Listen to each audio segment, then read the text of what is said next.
দেখো ফ্রিজে শুকিয়ে যাওয়া বেগুন দিয়ে একটা কি সুন্দর একটা রেসিপি করে দেখাই তোমাদের। বেগুন ভর্তাও বলতে পারো, বেগুন মাখাও বলতে পারো, তোমাদের যেটা ইচ্ছা।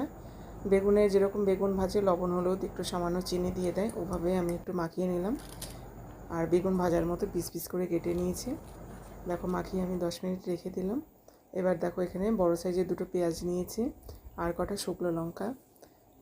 শুকনো লঙ্কাটা একটু তেলে আমি ফ্রাই করে তুলে নিলাম।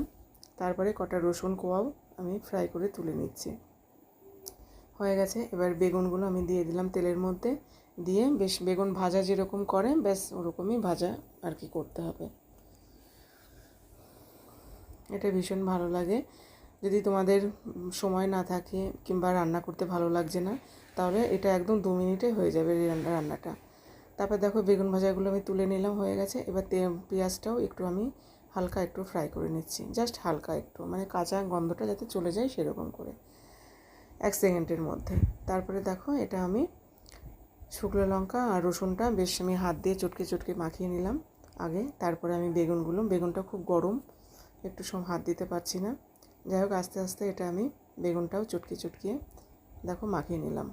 আর সামান্য একটু লবণ দিয়ে দিয়েছিলাম পরিমাণ মতো।